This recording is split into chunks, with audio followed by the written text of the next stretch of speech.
नमस्कार। आपदा और उसके समाधान के इस खास कार्यक्रम आपदा का सामना के एक और खास अंक में आप सभी का बहुत बहुत स्वागत है। मैं हूं कृतिका।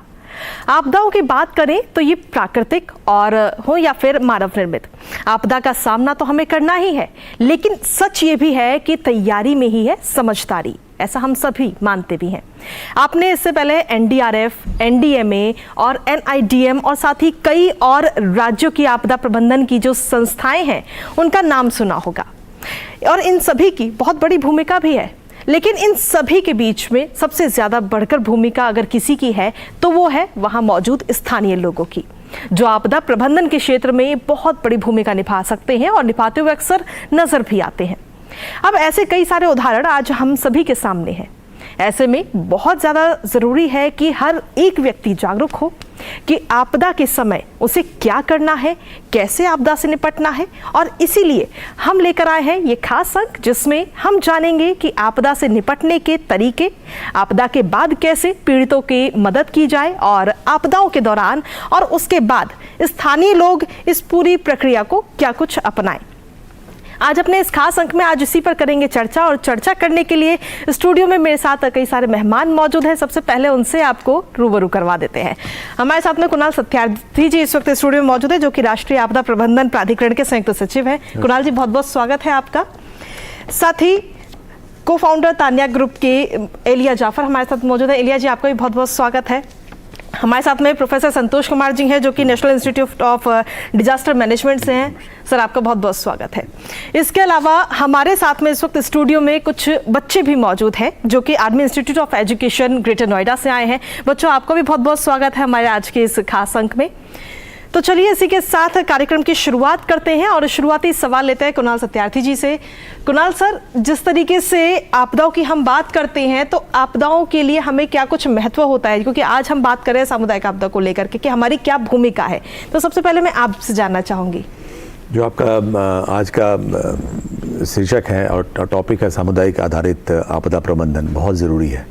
और इसमें ऐसा कहना चाहता हूँ कि चाहे देश में एनडीएमए का नाम लिया आपने, एनडीआरएफ का नाम लिया, एनआईडीएम का नाम लिया, ये सारी संस्थाएं हैं, बट बहुत बड़ा देश है हमारा। और इतने बड़े देश में कोई भी आपदा हो जाए तो कोई रिस्पांस करना हो, वहाँ तक पहुँचना हो, दुर्गम क्षेत्र होते हैं, दूर का इलाका है, तो वहाँ तक पहुँचना, लोगों की जान माल को बचाना, उनकी प्रॉपर्टी को बचाना एक बड़ा मुश्किल काम है जी। और सरकार अपने तरफ से प्रयास कर रही है जितना जल्दी पहुँच सकती है, चाहे एनडीआरएफ हो, चाहे एसडीआरएफ हो, चाहे लोकल एडमिनिस्ट्रेशन हो, लोकल पुलिस है, वो उनकी ट्रेनिंग भी हो रही है। बट बहुत ज़्यादा अहम है कि वहाँ के जो लोकल समुदाय है, दूर दराज के क्षेत्र हैं, पहाड़ी इलाकों में बहुत दूर है, आप सुन रहे होंगे फ्लड्स हो रहे हैं, लैंडस्लाइड्स हो रहे हैं, तो वहाँ पे जो लोकल लोग हैं अगर वो सक्षम होंगे उस आपदा से निपटने के लिए, तो ही आपदा का असली मायने में प्रबंधन हो सकता है जी। तो इसलिए हमारी बहुत ज़रूरी है इस बारे में, काफ़ी सारे कार्यक्रम भी चला रही है सरकार,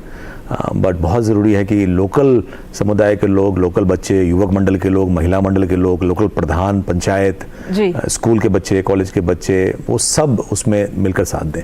तो इसी पे सारा ये जो सामुदायिक प्रबंधन है वो बड़ा ज़रूरी है इसके बारे में जी। इलिया जी, अगला सवाल मेरा आपसे है कि जिस तरीके से, क्योंकि आप तान्या ग्रुप के को फाउंडर भी हैं, तो ऐसे में जो प्राइवेट संस्थान है उनकी क्या कुछ भूमिका रहती है, क्या कुछ महत्व है उनका? अगर किसी प्रकार से कोई आपदा आ जाती है तो किस प्रकार की भूमिका निभाते हुए प्राइवेट ऑर्गेनाइजेशन नजर आते हैं?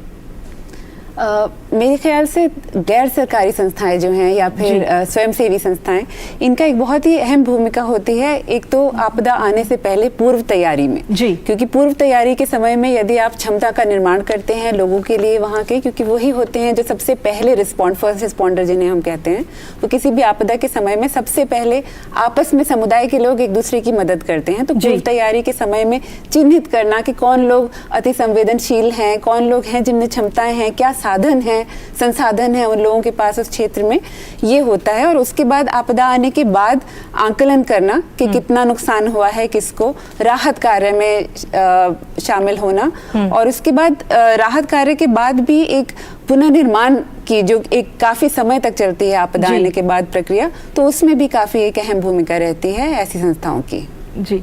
प्रोफेसर जी, जिस तरीके से देखा जाए तो ऐसी आपदाएं तो अचानक से आती हैं और उनसे निपटना बहुत एक सबसे बड़ी चुनौती होती है। तो आपसे जानना चाहेंगे क्या कुछ चुनौतियां रहती हैं उस आपदा के बाद में? देखिए, ये अगर आप देखें 1730 की एक छोटी सी घटना जी। है और जो बड़ा व्यापक रूप हुआ, जो खिजड़ी मूवमेंट के रूप में जाना जाता है पूरे देश में। कुणाल जी जानते होंगे, फॉरेस्टर हैं। जब वहाँ पे एक इस तरह की वो मानव निर्मित जो एक प्रकरण हुआ, उसमें राजा ने कहा कि हमें लकड़ी चाहिए और लकड़ी को काट कर लाओ। वहाँ पे जो जोधपुर के पास जो जगह है, वहाँ पे जब वहाँ पहुँचे पुलिस और उन लोगों ने पेड़ को काटना शुरू किया, तो उसमें महिलाओं ने विरोध किया और उसमें करीब 323 और 40 लोगों ने अपनी जान गंवाई पेड़ से चिपक के। वो पहला हमारा चिपको मूवमेंट था। तो कम्युनिटी जो बात होती है, तो कम्युनिटी का सबसे पहला इंगेजमेंट ये होता है कि उनको उस जगह से लगाव है। बिल्कुल। दूसरा, उनसे होने वाले कोई भी नुकसान है उसके लिए वो सबसे पहले आगे आना चाहते हैं और आते हैं। तो उनका एक कमिटमेंट है और दूसरा उसकी जगह की पहचान है, समझ है। तो इसलिए जो ऐसी परिस्थिति जहाँ बनती आपदाओं का रोज वो इंटरफेस कर रहे हैं, लोकल लेवल पे जो रिस्क है उसको, तो उसके हिसाब से उनके अगर जो कह रही हैं, अभी आलिया जी भी ने कहा कि हम क्षमता का निर्माण करते हैं, तो इस तरह की जो आपदाएं हैं वो अपनी समस्याओं से तो जूझते ही हैं, लेकिन उस तरह से जो संस्थाएं हैं, NDMA, NIDM, SDRF, state government, सारी चीज़ उन लग के अगर उनका क्षमता का विकास करते हैं तो अपने प्रॉब्लम्स को और अच्छे तरीके से, जो हमारा मेन उद्देश्य होता है कि जान और माल दोनों की क्षति कम हो, बिल्कुल, बल्कि शून्य हो, और उसमें जो इनकी जो अपना पूरा जो जोश है और समझ है, वो दोनों के इस प्रबंधन में जो कम्युनिटी लेड कहते हैं, कम्युनिटी के द्वारा, तो कम्युनिटी के द्वारा जब ये काम करेंगे तो आसपास में लोग, कोई भी संस्थाएं बाद में आती हैं। और सर्वप्रथम जो लोग वहाँ पे रह रहे हैं आपदा क्षेत्र में और वहाँ पे अगर आहत होते हैं, तो सबसे पहले वो लोग आपस में एक दूसरे को सहयोग करते हैं। तो मैं एक छोटा सा प्रकरण दे रहा हूँ कि हर घर में कुछ न कुछ रिस्क है और हर घर में क्षमता का विकास चाहिए। तो हर घर जोखिम और हर घर क्षमता, अगर इस उद्देश्य से चले तो कम्युनिटी के पास अब अगर ये पूरी चीज़ें पहुँच जाती हैं जो एक व्यवस्थित रूप से, जो संस्थाओं के द्वारा, तो निश्चित रूप से जान और माल दोनों की क्षति कम होगी, क्योंकि कम्युनिटी ऑलरेडी कर रही है, लेकिन हमें थोड़ा सा सहयोग देने की आवश्यकता है। कुणाल सर, अगर देखा जाए तो इस पूरे जिस तरीके से आज का हम कार्यक्रम कर रहे हैं, तो ऐसे में आपदाओं से निपटने के लिए NDMA की तरफ से क्या कुछ कदम उठाए गए, क्या कुछ पहल की गई है अभी तक?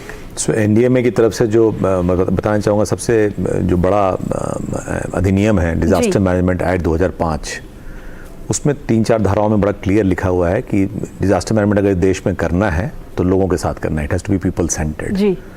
NDMA ने नेशनल पॉलिसी बनाया डिजास्टर मैनेजमेंट का 2009 में, उसमें भी इसका वर्णन है कि सामुदायिक तरीके से ही आप आपदा का प्रबंधन कर सकते हैं। उसके बाद नेशनल डिजास्टर मैनेजमेंट प्लान है 2019 का, उसमें भी बड़ा एम्फेसिस है इसके बारे में। तो सारी जो अधिनियम्स हैं, कानून हैं, प्लान्स हैं, सब में लिखा हुआ है कि आप समुदाय को साथ लेके चलेंगे। बट ये तो कहने की बात हो गई, किताबों में लिखी बात हो गई। बट अभी 28 सितंबर 2021 को माननीय गृह मंत्री महोदय ने एक प्रोग्राम लॉन्च किया, जो आप पीछे चलचित्र में दिख भी रहा है। इसको बोलते हैं आपदा मित्र योजना, और इसमें ये टारगेट दिया गया कि पूरे देश में 350 जिला, जो ज़्यादा जहाँ पे आपदा होती है, 750 जिलों में से 350 जिलों को चुना गया, और वहाँ पे टारगेट है कि हम 1 लाख युवक को आपदा मित्र वॉलंटियर ग्रुप में ट्रेन करेंगे। तो ये बड़ी इंपॉर्टेंट चल रही है प्रोग्राम, और बच्चे निकल के आ रहे हैं, चाहे बालासोर की ट्रेन एक्सीडेंट हो, चाहे अभी आज आसाम और मेघालय में फ्लड का सिचुएशन बना हुआ है, हिमाचल प्रदेश में लैंडस्लाइड और फ्लड की सिचुएशन है, तो ये बच्चे निकल के आ रहे हैं। और इन बच्चों के लिए बताया गया कि इनको 12 दिन का बड़ा रिगरस ट्रेनिंग प्रोग्राम दिया जाता है आपदाओं के लिए, अपने इलाकों के आपदाओं के लिए। और एक पूरी किट दी जाती है व्यवस्था के रूप में। एक टी-शर्ट है, उनका ड्रेस है जो दिख रहा है आपको, ऑरेंज कलर का, रेड कलर का। तो बड़ा इंपॉर्टेंट प्रोग्राम है, बिकॉज ऐसे बच्चे ही सबसे पहले पहुंचते हैं, और इनको लोकल भाषा का पता होता है। जो हमारी फोर्सेस जाती हैं उनको कोई और लैंग्वेज पता होता है, इनको लोकल भाषा का पता है, इनको लोकल लोगों का पता है, गांव में कौन है, पंचायत प्रधान कौन है, कौन से परिवार हैं, लोकल टोपोग्राफी का पता है, लोकल ज्योग्राफी का पता है, लोकल आपदाओं का पता है। वहाँ पे लैंडस्लाइड होता है तो उनको लैंडस्लाइड का पता है। सो ये बहुत बड़ा प्रोग्राम है। इसमें 1 लाख लोगों को, 1 लाख से बताते हुए खुशी हो रही है, करीब 85,000 बच्चों की ट्रेनिंग हो गई है, और ये आज फील्ड में अपना काम कर रहे हैं, वॉलंटियर्स हैं, क्योंकि वॉलंटियर्स का बड़ा इंपॉर्टेंट रोल है। साथ में कंधा से कंधा मिला के हमारे NDRF, SDRF के साथ हर आपदा में काम कर रहे हैं। तो ये आपदा मित्र प्रोग्राम, और इसको बड़ा करने की जरूरत है। हम बात कर रहे हैं NCC से, NSS से, नेहरू युवा केंद्र से, भारत स्काउट्स गाइड से, उनके वॉलंटियर की प्रोग्राम है, हर स्कूल में, हर कॉलेज में मौजूद है। तो हर बच्चा, हर युवक ही क्यों, हर नागरिक को इस देश में आपदा मित्र वॉलंटियर होना चाहिए, ऐसा मेरा मानना है। जी इलिया जी, जिस तरीके से देखा जाए आज के टाइम में और खासतौर पर कोविड के बाद में सबसे ज़्यादा सोशल मीडिया का ज़माना है, हर कोई अपने हाथ में मोबाइल लेकर चलता है, तो ऐसे में आपदाओं से निपटने में सोशल मीडिया या टेक्नोलॉजी का कितना सपोर्ट हमें मिल रहा है?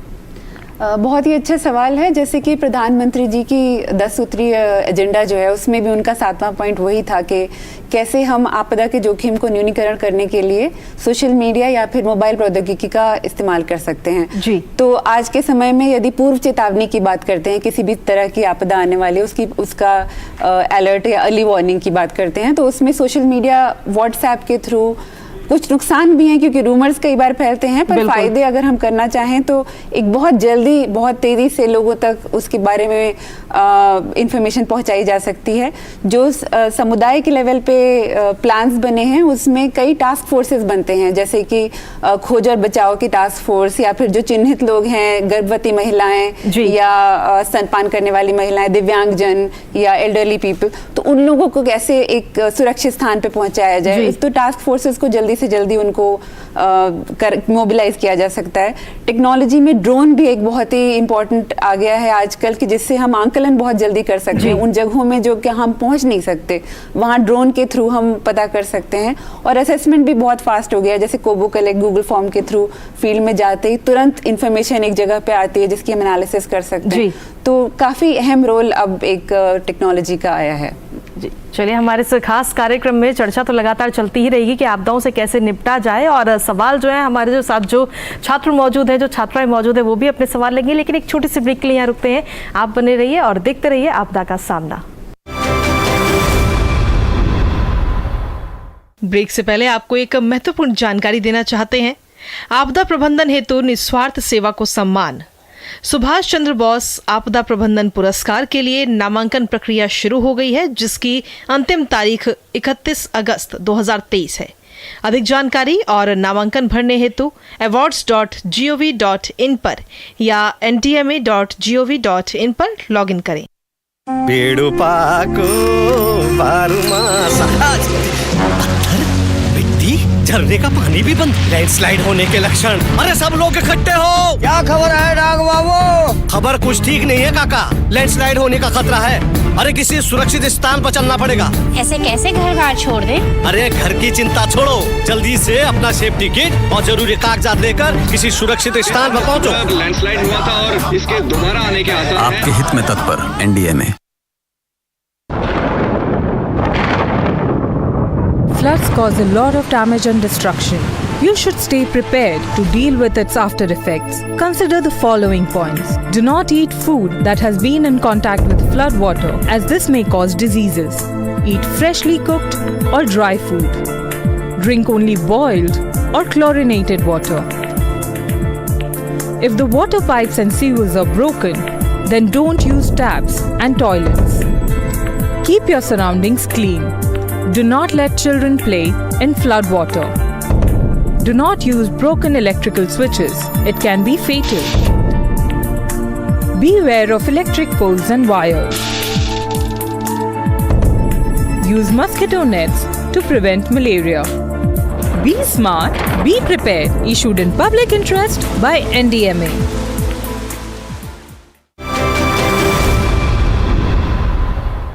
और ब्रेक के बाद एक बार फिर से स्वागत है आप सभी का हमारे इस खास अंक में। और अब सीधा रुक करते हैं बच्चों का, जो हमारे साथ इस वक्त स्टूडियो में मौजूद हैं, जो कि आर्मी इंस्टीट्यूट ऑफ एजुकेशन से आए, ग्रेटर नोएडा से।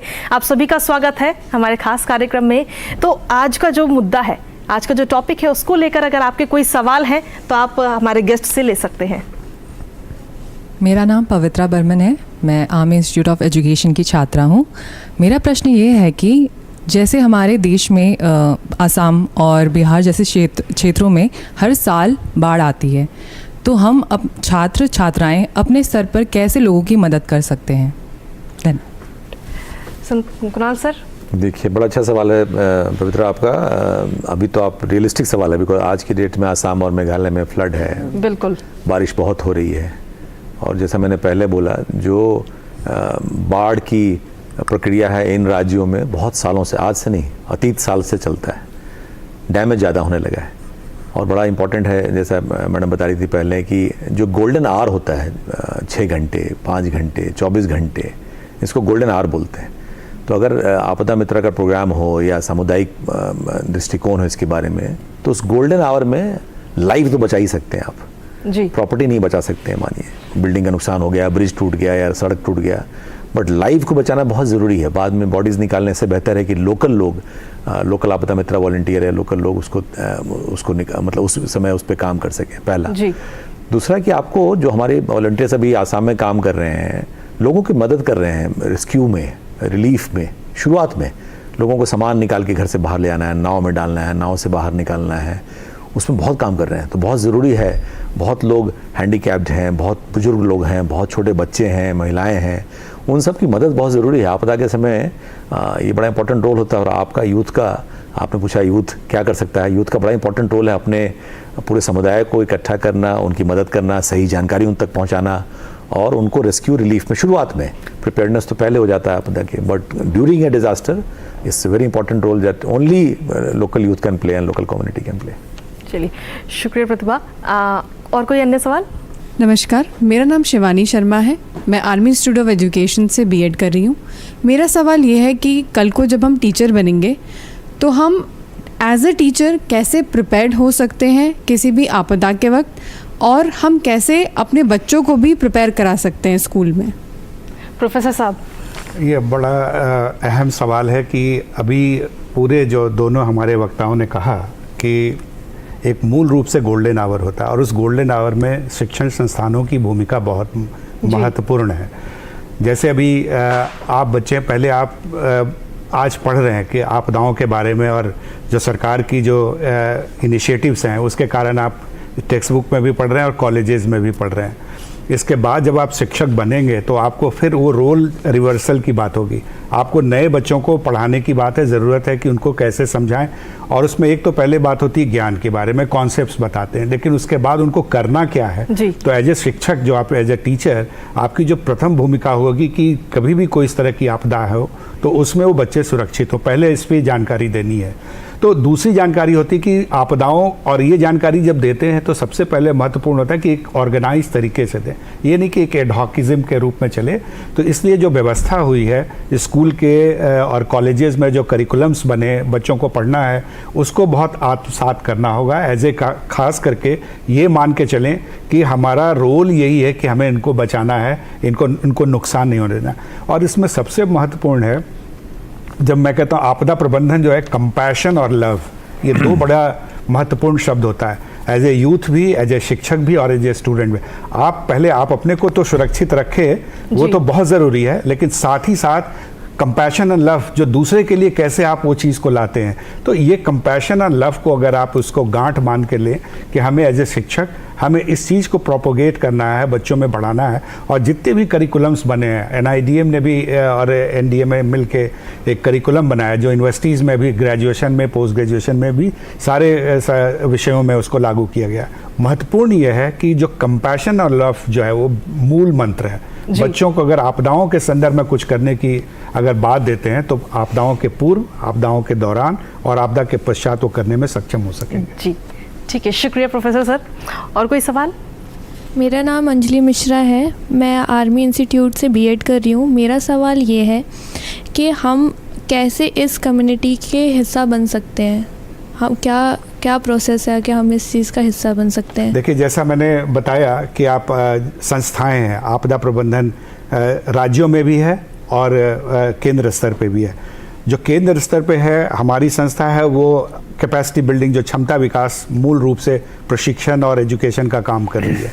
NDA में है, नीतिगत कार्य कर रही हैं। अगर आप जुड़ना चाहते हैं, जैसे आपदा मित्र प्रोग्राम के बारे में बताया, स्कूल सेफ्टी प्रोग्राम के बारे में बताया, इस तरह से बहुत सारे प्रोजेक्ट्स, जैसे माननीय गृह मंत्री ने कहा कि 8,000 करोड़ के नए प्रोजेक्ट्स आ रहे हैं। बहुत सारे प्रोजेक्ट्स आ रहे हैं जो कम्युनिटी बेस्ड इनिशिएटिव्स को स्ट्रेंथन करेंगे।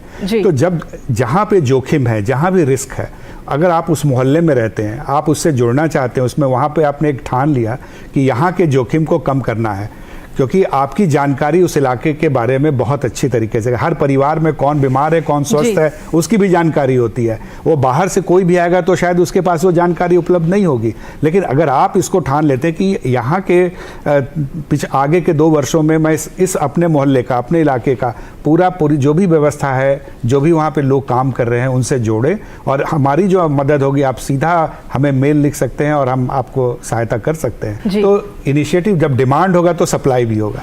अगर आप इसके डिमांड को करें कि नहीं, आपदा को जोखिम को न्यूनीकरण हमारा एक मूल मंत्र है, जैसे हम कहते हैं ना कि पोलियो का उन्मूलन हो, तो आपदा के जोखिम का भी उन्मूलन हो, ये हमारा डिमांड है। तो फिर संस्थाएं भी काम करेंगी, सहयोग भी मिलेगा, सारे काम होंगे। बिल्कुल। तो आज के इस खास अंक में हम लगातार चर्चा कर रहे हैं समुदाय आधारित आपदा प्रबंधन की, कि अगर कोई भी आपदा आती है तो उसमें हम सभी की क्या कुछ महत्वपूर्ण भूमिका है और हमें किस तरीके से उसमें अपनी और भूमिका निभाते हुए नजर आना है। इसी बीच इस खास अंक में एक छोटे से ब्रेक के लिए यहाँ रुकेंगे। आप बने रहिए हमारे साथ और देखते रहिए आपदा का सामना। ब्रेक से पहले आपको एक महत्वपूर्ण जानकारी देना चाहते हैं। आपदा प्रबंधन हेतु निस्वार्थ सेवा को सम्मान सुभाष चंद्र बोस आपदा प्रबंधन पुरस्कार के लिए नामांकन प्रक्रिया शुरू हो गई है, जिसकी अंतिम तारीख 31 अगस्त 2023 है। अधिक जानकारी और नामांकन भरने हेतु awards.gov.in पर या ndma.gov.in पर लॉगिन करें। भाइयों, भूकंप संभावित पहाड़ी क्षेत्र में लैंडस्लाइड के खतरे के बारे में आज हमें भूविज्ञानी बताएंगे। सबसे पहली बात, कच्चे पहाड़ों पर मकान न बनाएं। पहाड़ी क्षेत्र में भारी निर्माण मिट्टी की पकड़ को ढीला करता है। ऐसे में भूकंप आने पर लैंडस्लाइड का खतरा बढ़ जाता है। इसलिए इमारतों के निर्माण के समय भूकंप से बचाव संबंधी मापदंडों का ख्याल रखना चाहिए और मिट्टी की पकड़ मजबूत बनाने के लिए अधिक से अधिक पेड़ लगाएं। आपके हित में तत्पर एनडीएमए। बाढ़ एक प्राकृतिक आपदा है जो कभी भी आ सकती है। डरे नहीं, बस जरूरत है उसकी आहट को समझने की और सावधानी रखने की। बारिश के समय रेडियो, टीवी, न्यूज़पेपर के द्वारा जानकारी लेते रहें। अफवाहों पर ध्यान न दें, विचलित न हो, केवल सतर्क रहें। अपने मोबाइल को चार्ज रखें। एसएमएस का उपयोग करें जिससे बैटरी की लाइफ बचे। भारी बारिश के समय घर से बाहर न निकलें। अपने जरूरी सामान जैसे सूखे कपड़े, टॉर्च, खाने का सूखा सामान, पीने का पानी और प्राथमिक चिकित्सा सामग्री की किट तैयार रखें।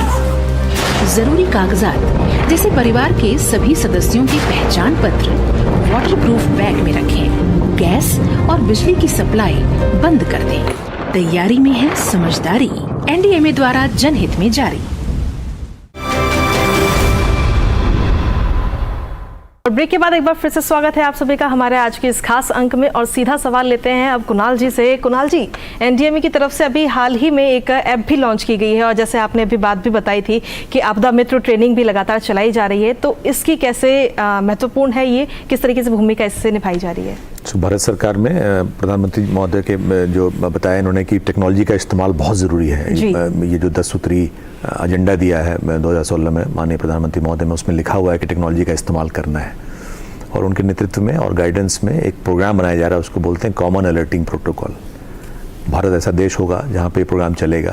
आपको अगर एसएमएस मिल रहा है आजकल लाइटनिंग की वार्निंग के बारे में, सारे बच्चे सर हिला रहे हैं, सबको मिल रहा है, मैं मान के चल रहा हूँ, तो ये उनके ही कारणों, उनके जो प्रयास हैं उसमें बड़ा इंपॉर्टेंट अध्याय है। सो कॉमन अलर्टिंग प्रोटोकॉल की बात आप कर रहे हैं, तो इसमें हम जो वहाँ पे जो इलाका है जहाँ पे कोई आपदा होने की संभावना है, हमारे देश में अर्ली वार्निंग की सिस्टम बहुत अच्छी डेवलप हो गई है। बहुत अच्छी क्षमता है हमारे देश में, अच्छे देशों के बराबर है कि हम बता सकते हैं कि कौन सी आपदा होने वाली है। आपने साइक्लोन देखा, अभी तैयारी थी पूरी और एक भी जान नहीं गई। तो उसमें ज़रूरी है कि वो जो अर्ली वार्निंग है उसको लोगों तक जल्दी से जल्दी पहुंचाया जाए। डिसमिनेशन बोलते हैं उसको।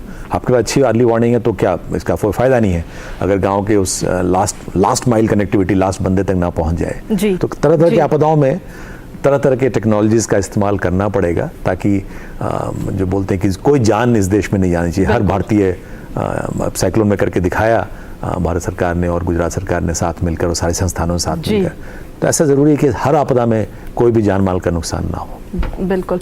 इलिया जी, जिस तरीके से समुदाय आधारित आपदा प्रबंधन की हम बात कर रहे हैं, तो ऐसे में हमें और किन बातों का ध्यान रखने की आवश्यकता होती है? मुझे लगता है जैसे कि संतोष जी ने भी बोला था कि बच्चों के लिए जो आगे जाके टीचर्स बनेंगे कि कैसे वो अंदर कंपैशन अपने अंदर रखें। तो ये करते हुए ये समझना बहुत ज़रूरी है कि जब हम समुदाय की बात करते हैं तो समुदाय में अलग अलग व्यक्ति होते हैं जिनकी अलग क्षमताएं, अलग संवेदनशीलताएं होती हैं, तो उसको हम एक होमोजेनस ग्रुप मान के ना चलें। हम समझें कि उसमें उनकी क्या ज़रूरतें हो सकती हैं। जैसे कि कोई गर्भवती महिला है, अब खाना कहने के लिए होता है कि सभी को खाना है, मगर सबके खाने की नीड्स एक समान नहीं होती।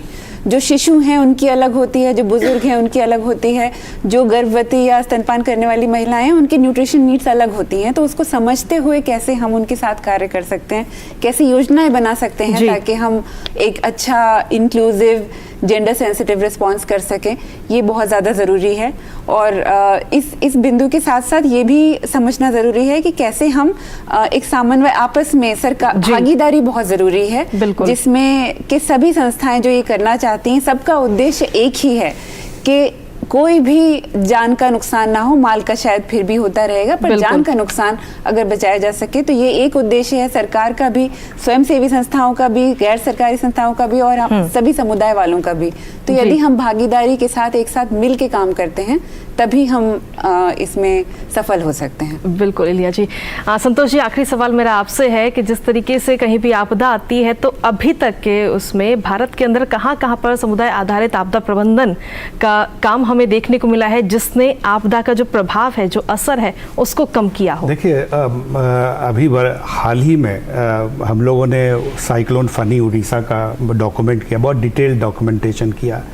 गुजरात का भी डॉक्यूमेंटेशन चल रहा है। गुजरात में भी जो साइक्लोन का जिसमें क्षति बिल्कुल कम हुई, बिल्कुल नगण्य की क्षति है जान का, और माल की क्षति हो सकती लेकिन जान की क्षति लगभग नगण्य है, नहीं के बराबर। इसमें मूल रूप से जो 2001 में जैसे मैं देखा कि इनिशिएटिव्स हुए उस समय 2000 अर्थक्वेक के समय, जो बहुत सारे नए इनिशिएटिव्स कम्युनिटी बेस्ड इनिशिएटिव हुए गुजरात के अर्थक्वेक के पश्चात, वो इतना कारगर हुआ, वहाँ कम्युनिटी के इंस्टीट्यूशंस बने और कम्युनिटी के लोगों की क्षमता का विकास हुआ, उसका लाभ मिला। उसी तरह से साइक्लोन जब 99 साइक्लोन जब उड़ीसा में आया, उसके बाद कम्युनिटी बेस्ड इंगेजमेंट और कम्युनिटी लेड इनिशिएटिव्स को काफ़ी मेहनत करके लोगों ने बढ़ाया। उसमें सिविल सोसाइटी की भूमिका, एनजीओ की भूमिका बहुत अहम रही। तो मुझे लगता है कि मेरी बात ये हुई कि आपदा प्रबंधन की जब हम बात करें कम्युनिटी बेस पे तो महिलाओं की विशेष भूमिका होनी चाहिए, क्योंकि उनकी जो कैपेसिटी है रिस्क के जोखिम को कम करने और समझने में, उसका सही में इस्तेमाल हो सकेगा। ये कंपैशन और लव जो कहते हैं कि मदर का जो कंपैशन होता है ना अपने बच्चों के लिए, उससे बढ़िया कंपैशन का डेफिनेशन कोई नहीं है। तो उसी तरीके से मैं चाहता हूँ कि पुरुष भी जुड़े और महिलाएं भी जुड़े। इस एक महायज्ञ है, तो मुझे लगता है उससे ज़्यादा अच्छा हो सकेगा। जी, बहुत बहुत शुक्रिया आप तीनों मेहमानों का, मैं इस खास अंक में, और साथ ही बच्चों का भी बहुत बहुत शुक्रिया, आप अपना समय निकालकर यहाँ पर कार्यक्रम में शामिल होने के लिए आए। तो इसी के साथ आज के इस खास अंक में इतना ही। हमारे साथ बच्चे भी जुड़े और जिन्होंने जाना कि आपदा से कैसे निपटा जाए। तो बच्चों, क्या बोलेंगे आपदा से निपटने के लिए? Be smart, be prepare. तो बिल्कुल बी स्मार्ट, बी प्रिपेयर रहने की बहुत ज़्यादा ज़रूरत है और तैयारी हमें हमेशा रखनी चाहिए कि अगर कोई भी आपदा आती है तो उसे कैसे निपटा जाए। और इसी के साथ आपदा के सामना के इस खास अंक में मेरे साथ आज इतना ही। अगली बार फिर हाजिर होंगे एक और अंक के साथ। तब तक के लिए नमस्कार।